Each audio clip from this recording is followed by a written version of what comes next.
Worried about gout? Check out Ural, the effective urinary alkalinizer. Ural, neutralize your uric acid problem now.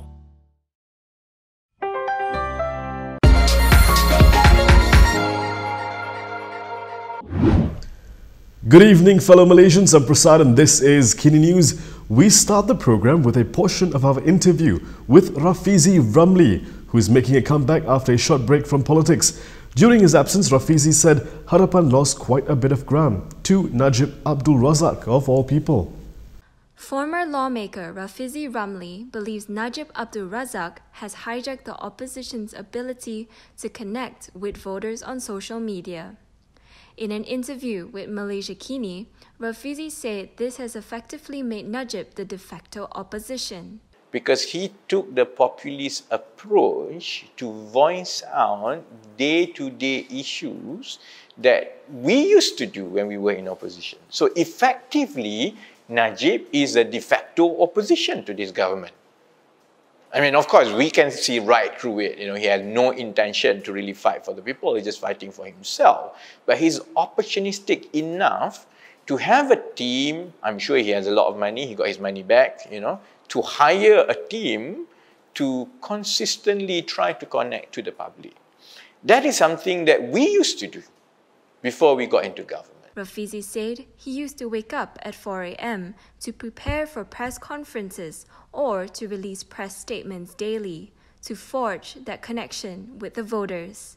I know the media, you guys know that my preoccupation back then was always about managing the narrative. It's always about what to focus. So, for example, when I first came back in 2010, one thing that I really wanted to change is about Malay attitude towards corruption.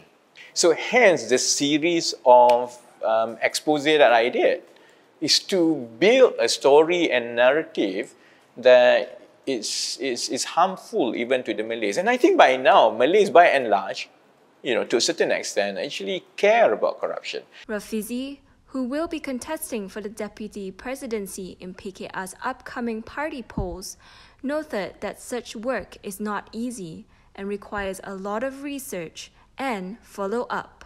After 2013, you know, we realized that no matter how bad corruption was, there were enough Malays who felt that UMNO is the custodian and guardian of everything that is Malay in this country. You know? So that's when I started focusing on Tabung Haji, on MARA, on Felda, on all the Malay institutions to prove the point, look, you've left this to this UMNO for the last 60 years. They've basically brought these institutions to its needs. It took us about 3 years to consistently, you know, check and follow up and so on. So it's a lot of hard work. So putting the narrative and connecting with the masses is a lot more than just basically playing Twitter or making speeches. In Parliament, you really have to connect with them. Najib obviously reads Malaysia Kini, so as soon as he saw what Rafizi said, it didn't take long for the former Prime Minister to publish a response on Facebook. Najib Abdul Razak said Pakatan Harapan is more than welcome to take back its initiative. This comes after Rafizi Ramly claimed that Najib had hijacked Harapan's position and ability to communicate with the people. Writing on Facebook, Najib also said he has no intention of becoming the king of twisted formulas.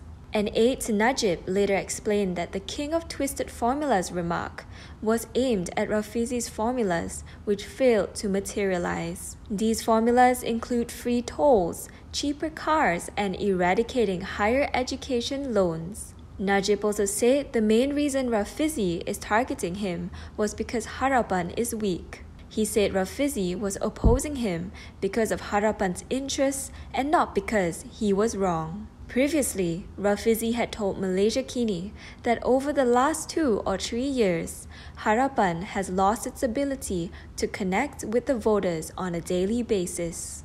Opposition lawmakers cheered in Parliament today after the motion to renew a key Sosma provision was rejected. Hidup rakyat! Hidup rakyat! Hidup rakyat! Betul, Menteri. The Dewan Rakyat has voted down a motion to extend the enforcement period for a key provision under the Security Offences Special Measures Act, also known as Sosma. The provision in question is Section 4(5) of Sosma. It allows for detention without trial for up to 28 days and must be renewed periodically to be enforceable. Only 84 MPs supported the renewal when a block vote was called. In comparison, 86 lawmakers opposed it. Another 50 MPs were absent. This means the provision will no longer be enforced once it lapses on July 31, 2022.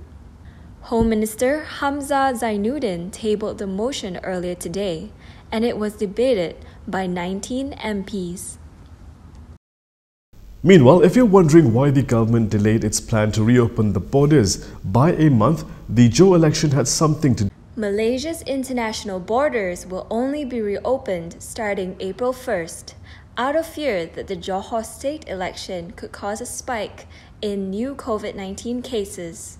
This was revealed by Deputy Health Minister Dr. Nur Azmi Ghazali in Parliament today. This comes after Putrajaya decided to postpone the reopening of borders by 1 month. The National Recovery Council had proposed to reopen the border from March 1st.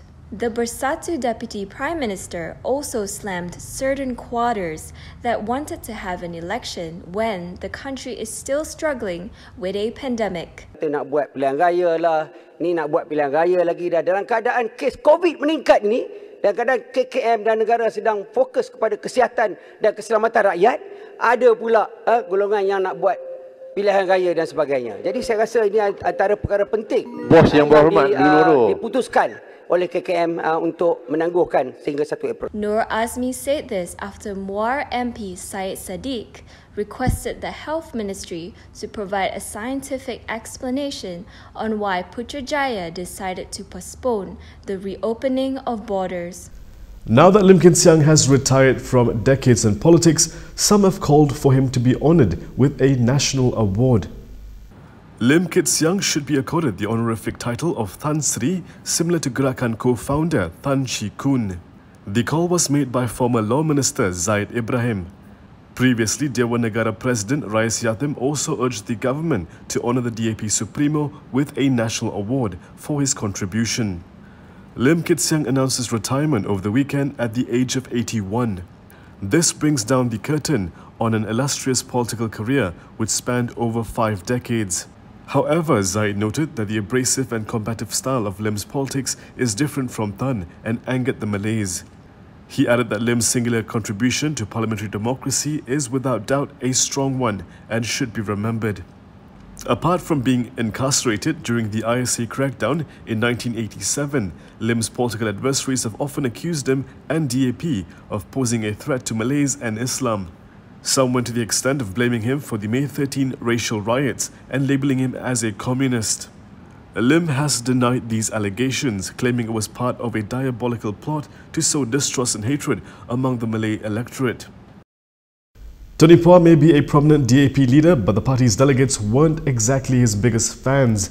However, he is still appreciated by the party's leadership. DAP Secretary-General Anthony Loke has deemed Damansara MP Tony Phua a very important asset to the party. This comes after Phua lost the party's Central Executive Committee elections on Sunday. Taking to Facebook earlier today, Loke said Phua has contributed for 15 years. Loke said Phua also worked tirelessly to educate Malaysians about the 1MDB scandal before it was widely understood. Phua's work in regards to 1MDB, said Loke, contributed in some measure to Pakatan Harapan's success in the 14th general election. In the same statement, Loke acknowledged that Phua had lost in the party elections, despite his years of service to the party's struggle. Phua had lamented in a statement on March 20th that all good things must come to an end. Additionally, Phua had informed Loke that he did not wish to be co-opted into the CEC as he felt that party delegates had intentionally snubbed him. BN component party MCA is the latest to call on the government to table an anti-hopping bill, regardless of any technicalities. MCA has joined calls for Putrajaya to table an anti-party hopping law in the Dewan Rakyat. This comes one day before the current Dewan Rakyat session is supposed to end. MCA Secretary General Chong Sin Woon said the government must introduce and pass the bill as soon as possible. He said this must be done regardless of any technicalities. Yesterday, lawmakers from the government and opposition both called for the new law. De facto Law Minister Wan Junaidi Tuanku Jaafar had previously said the bill for the anti-hopping law requires further deliberation before being tabled in the Dewan Rakyat. Implementing an anti-hopping law is part of Putrajaya's Memorandum of Understanding with Pakatan Harapan. DAP has threatened to torpedo the MOU if the bill is not tabled. And that is all from me today. For more stories, you can go to KiniTV.com. You can also follow us on Instagram, Twitter, YouTube and Facebook for the latest news updates. If you'd like to support independent media, do consider subscribing to MalaysiaKini.com. I'm Prasad. Thank you for watching.